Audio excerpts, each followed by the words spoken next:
Welcome to Ion Connecticut. I'm Mike Savino. Schools around the country moved to zero tolerance policies in the mid 1990s as a way to try and maintain discipline. But some students have unfairly felt the brunt of those policies, leading to a push to end this so-called school to prison pipeline. Here to talk about her experience in this new way of trying to do discipline in schools is Iliana Pujols. She's now the policy director for the Connecticut Juvenile Justice Alliance. Iliana, thanks for joining us. Thank you. Just a correction too, we are no longer the Connecticut Juvenile Justice Alliance. We are now the Connecticut Justice Alliance. Oh, okay. Good to know. The Connecticut Justice Drop the Alliance. juvenile. So, Iliana, as I mentioned, you are now an advocate, but you got into this because of your own personal experience. So talk to me what you went through growing up in Connecticut schools. So when I was in elementary school, I used to go to elementary school in West Haven. I went to West Haven schools up until about 8th grade, but still grew up in the New Haven area. Elementary school was pretty fine for me. I mean, I used to get in trouble for little things, but for the most part, it was probably on me. But going into middle school, more specifically my 8th grade year, I was attending Kerrigan Middle School, which then merged with Bailey. Bailey was a very suburban school. Kerrigan was very urban. And that was kind of where I started to experience more of like the unnecessary suspensions, the unnecessary disciplines. And then kind of shifting into high school where I was then attending a New Haven high school, Wilbur Cross. I was arrested both my freshman and sophomore year, leading up to my expulsion of my sophomore year, then finishing out my high school term with Passages Innovation Education, which was an alternative high school recommended through my probation. When you say these were unnecessary forms of discipline, what do you mean by that? What kinds of things were you being disciplined for? So at Bailey, we would have a point system, and every time you got to 10 points, you would get an in-school suspension or an out-of-school suspension. And you could simply get 2 points for giving another student a hug. You could get it for violating the dress code. You could get it for literally the teachers would stand at the door with a late slip, and the bell could ring and you could be walking in and they would just write you down just to do it. So just little things like that, they would build up your points very easily and just automatically send you to some sort of suspension. So, you mentioned, teachers would be waiting for students to mark them late if they miss the bell. Did you feel at times that people were looking, teachers, administrators, staff were looking for opportunities to give you points? To me, it seemed like that, especially because that was the first year that the schools had merged. You could definitely tell the disconnect between the students that came from Kerrigan versus the students that were already at Bailey. It was completely different cultures, and I felt like the Kerrigan students were very singled out that year, especially. It was kind of like you were unwanted in the building, Did you feel that you were, you mentioned coming from the school you were, did you feel you were being targeted at all because of the color of your skin? Obviously, I also suggest for our listeners that you listen to the other episode we do on this, where we talk to somebody with the Connecticut Voices for Children about a report they did. The data shows that these kinds of policies fall disproportionately on students of color. Did you feel that you were being targeted because of your skin color? Not necessarily my skin color, more my culture. You could obviously tell, even at a very young age, like I'm Hispanic. You definitely know I'm not white. I'm loud in the way I move. I have a lot of Hispanic features and like parts of me that you could automatically associate with a Latina. So I felt like, again, the Kerrigan population was predominantly Black and Spanish kids. So I felt like as a group, we were all sort of associated with some sort of negativity because of that. So it wasn't definitely. It wasn't color, but you felt like, you've mentioned that you felt that the kids from Kerrigan were being targeted. Tell me a little bit more about, do you feel like because perhaps cultural differences, they were trying to get you to change your behavior and assimilate? Yeah, the reality is, right, I felt like in Kerrigan, we all grew up very different than the students that you would see in Bailey. Bailey was a predominantly white school, and we were we dealt with traumas differently. We expressed ourselves differently. We moved differently. And I think that's one of just the realities of the difference between the kids that grow up in the inner city versus the kids that grow up in the suburban communities. And it was very easy to identify within that school. So I felt like that did contribute towards why I spent so much time in ISS and OSS. For the last week of school, me and all my friends from Kerrigan were in ISS. We weren't allowed to go on any trips. It was very hard to get on teams there, like soccer teams. So it was just like, you could tell that there was no interest in pursuing any sort of success with the Carrigan population. Talk to me a little bit more about that. I was just about to ask if you felt like it impacted how you and your classmates then engaged in the classroom. I mean, if all of you and your classmates are in school suspension, or even being put in out of school suspension, even at that age, you can probably recognize the difference of who's coming from where and who's getting suspended. I mean, I'm guessing you talk about this. I mean, what is the reaction of the students when you recognize it? I think it definitely we created our own narrative about ourselves when that happened. I mean, we would walk into the class and the teacher would basically tell us, like, if you're going to walk out, just do it now. And we would all walk out as a group, like, oh, if she's going to kick you out, I'm next. And if I go, he's next. So we would then all spend the period inside of the office waiting for the assistant principal to come, So I feel like the kids realized what it was, and they knew once one friend went down, the other friend went down, so it was kind of, I felt like they knew it was happening, but it's different to reflect on now years later versus being in the moment. Because in the moment you just think, I'm a problem, like they can't control me. I do what I do. Like, I'm just a kid they can't control. But reflecting on it, it would have been different if they would have, instead of identifying a group as the problem, really tapping into the fact that, like, you have that group of people, take advantage of the fact that, they have a relationship with each other, and use one to communicate with the other, or influence one to help influence the others. But they didn't really approach it with that kind of thinking. And then you mentioned, as you progress through school, you then get arrested. What happened there? Yeah, so for high school, I went to Wilbur Cross. My first year, I got into a fight. I got suspended.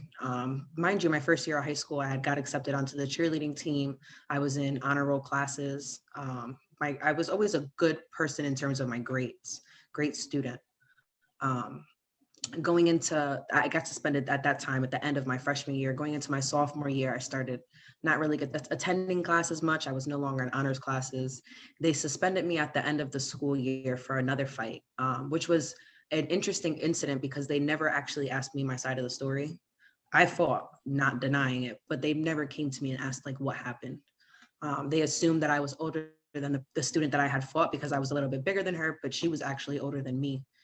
So when they suspended me, they came back to my house the next day and they told my mom, like, we've seen the video. Unfortunately, we're going to have to expel you. And then from there, my options were alternative schools that I wasn't interested in going to, specifically for the reason that I knew I would have so many more social problems there than the setting I was already in. So eventually, my probation officer was able to refer me to Passages Innovation and Education, which was an alternative high school specifically for kids on probation. And through there, I was successfully able to complete my junior and senior year and graduate with straight A's. What did you know at that time? Because a lot of students who go through your experience do end up in these alternative high schools. What did you know at that time that you didn't want to go to one? It was more of the people that were in there. A lot of the crowds that I didn't get along with, I already knew that they were in those alternative schools. And honestly, a lot of students intentionally did things to get sent to those alternative schools because they knew they were smaller settings. It was easier to graduate. It was not a one size fits all approach. And that was what a lot of the students needed. So a lot of people purposely got kicked out of schools for stuff like that.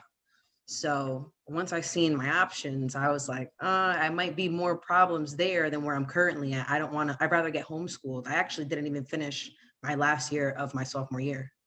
And then once I found the Passages option was really what worked for me. It was a setting of students that I wasn't familiar with at all from all over the state. And as a high school student, to be suspended multiple times for fighting, and as you did break the rules, but not everybody gets expelled for fighting, and to have it happen without them hearing your side of the story, and then to have to make this really difficult decision about what am I going to do to try to finish graduation as a sophomore. I mean, I'm assuming you're 14, 15, maybe 16 years old, to have to make that decision. I mean, talk to me a little bit about what was going through your mind. Talk to me about the emotions that you were feeling at that time. It was tough. It was tough because all of that your problems at school impact your problems at home. And my mom knowing that I wasn't going to school was the problem. And not only that, my freshman and my sophomore year, my thing was cheerleading. I loved cheerleading. And once I got kicked off the cheerleading team was kind of where everything went down. So I had nothing to do outside of my free time. And at that point, before I had found passages, I was like, there's no way I'm going to graduate high school. There's no way. Like, I'm not going to go to this school. I have no other options.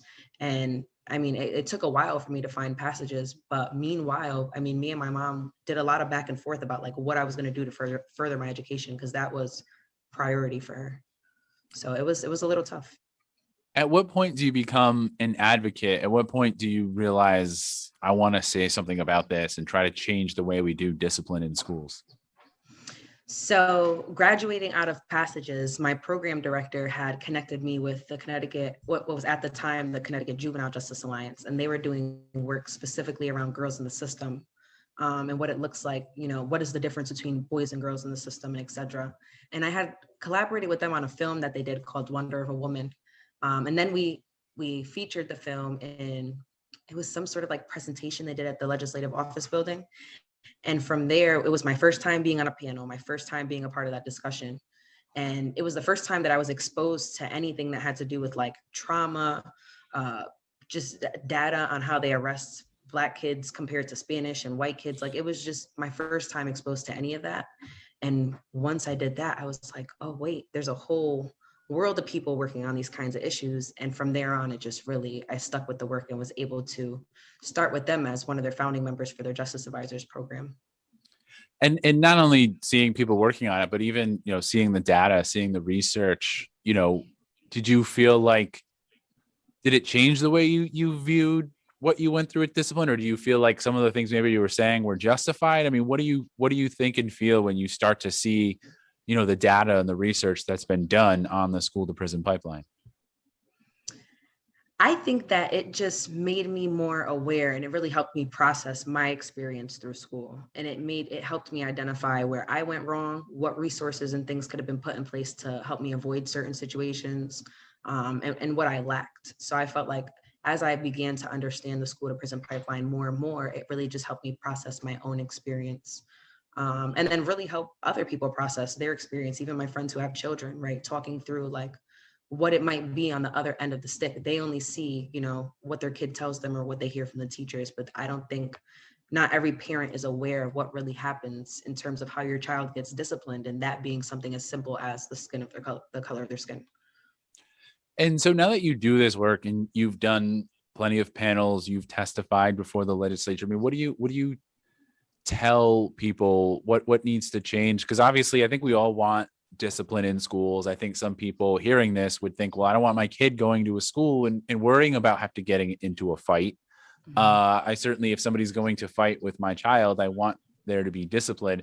So how do we strike this balance between certainly making sure that there's discipline and safety and flow of things in school, but also preventing kids from having to go through what you went through and to have to make those kinds of decisions about, I'm expelled from high school, how am I going to get a GED or graduate high school or something like that and move on to adulthood? I mean, I think it all really comes down to addressing the root of the issue, right? Why was I a child fighting in school? What did I have going on that led up to that rage and that sort of action, right? And there's always a story behind a story. And I feel like if school officials, legislators, whoever it may be, really dig into the root issues as to why kids are doing certain things, they're going to run into things like housing instability, economic instability, right? They have no positive role models in their life. Something is going on outside of that school environment that is impacting their actions. So I think really just coming from that lens and being able to approach those root issues is going to be the only way that we can really get to the bottom of a lot of what the kids are experiencing. But I also think, I mean, being realistic and addressing racial and ethnic disparities and bias, it's very unfortunate that there's a big difference between kids based on their culture, ethnicity, whatever it may be. And I think that we have to hold our school staff accountable for how they portray that in the classroom and how they decide to discipline kids. You mentioned in one example where they didn't even get your side of the story. I mean, that seems obvious that they're not asking what led to the fight, but more generally, I mean, did anyone ever sit you down going back to middle school and ask you what is going on? Why are you acting out this way? Nope. Last time I had a guidance counselor express any interest in anything was when my house burned down in elementary school. And besides that, honestly, we would get in trouble for leaving class to go see the guidance counselor, which would be interesting because I would be allowed to hang out with my school resource officer and not my guidance counselor. So even little things like that, like putting it into perspective of what kind of relationships you allow young people to have in settings like school, where to some that is their only safe space. You mentioned spending time with the school resource officer, and that's one big topic in this debate is, should police be in schools? And if so, what role should they play? I mean, talk to me a little bit more about your interaction with your school resource officer. And do you think police have a role in schools, even if it's to try to show a positive experience, not to arrest kids, but to show I'm someone you can come to if you're having problems? I am a strong believer that we over rely too much on police. I feel bad for the officers who have meaningful relationships with students, because students do need relationships. I had a great relationship with my SRO, but that was because she played the role as a mentor. And unfortunately, that's a completely different job description. So I do think that school resource officers should not be in schools, but they need to be replaced with support systems such as, credible messengers and role models, or whatever it may be, mentors, more guidance counselors, but more specifically people who can reflect the experiences of the population they're serving. So it's a sticky debate talking about SROs, but it's another place, back to my point of it being a safe space. You don't know what kind of traumas kids are dealing with outside of school that they come in contact with police, to then go to school and still have police presence. It no longer becomes a safe space. One of the pushbacks on getting counselors and more resources into school is, of course, how much it will cost. You mentioned certainly in schools where there's an SRO, there could perhaps be a savings by instead hiring some counselors, but not every school has that. And of course, we're probably needing more than just a 1-for-1 or a 1-for-2 trade-off. I'm sure you hear this doing the advocacy, the pushback on the funding. I mean, how do we create the funding to pay for these positions? I think we just really need to divert funds, minimize. Definitely the funds that would come from removing the SROs need to be reinvested in what would be put into replacement. But in the other schools that still lack the funding and don't have SROs that would need to be removed, we need to do a better job as a state in how we divert our finances across the state.